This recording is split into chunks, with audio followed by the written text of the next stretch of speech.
တေဝါနိုင်တဲ့အရာတွေကိုကြော်ဖြတ်ပြီးအသက်ရှင်ခဲ့တဲ့လူရှိရနတူမဆူမိုနာဒီလူကတော့ကျက်တစ်တကောင်နဲ့အပြန်အလှန်တိုက်ခိုက်ရင်အနိုင်ရပြီးအသက်ရှင်ကျင်းခဲ့ပါတယ်ရိုမဲလ်ဘရုန်းဒီလူကတော့ထိုးစည်းနဲ့တေတံချမှတ်ခံရပြီးတစ်ကြိမ်နဲ့မတည်လို့18ကြိမ်ထိုးခဲ့ရမှာ18ကြိမ်လုံးကြော်ဖြတ်နိုင်ခဲ့ပါတယ်အနတိုလီဘကော့စကီဒီလူကတော့စမ်းသပ်နေတဲ့ပရိုတိုယောင်ကြီးတန်းတစ်ခုကသူ့ခေါင်းကိုဖျက်သွားခဲ့ပေမဲ့အသက်ရှင်ခဲ့တဲ့သူပါစူတိုမာယာမာကူရှီဒီလူကတော့ဟီရိုရှီမာအနုမြူဘုံနဲ့နာဂါဆာကီအနုမြူဘုံနှစ်ခုစလုံးမှာရှင်သန်နိုင်ခဲ့တဲ့သူတစ်ယောက်ပဲဖြစ်ပါတယ်ဂျက်ကော့စ်မီလာဒီလူကတော့အမေရိကန်ပြည်တွင်းစစ်အတွင်းမှာမျက်လုံးနှစ်ခုကြားတဲ့ကိုကြီးစံမှန်ခဲ့ပေမဲ့အသက်ရှင်ခဲ့တဲ့သူပါဂျူလီယန်ကုပ်ကီသူမကတော့1987မှာ Lancer Flight 508ပြက်ကျတဲ့အချိန်မှာ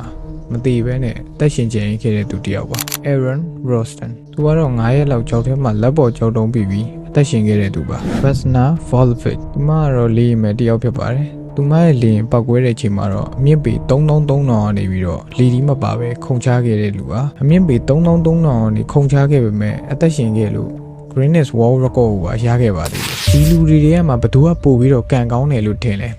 comment မှာရေးပါပါဒီနေ့ဗီဒီယိုလေးတော့ဒီလောက်ပါပဲနောက်ဗီဒီယိုတွေမှာဆက်တွေ့ရပါ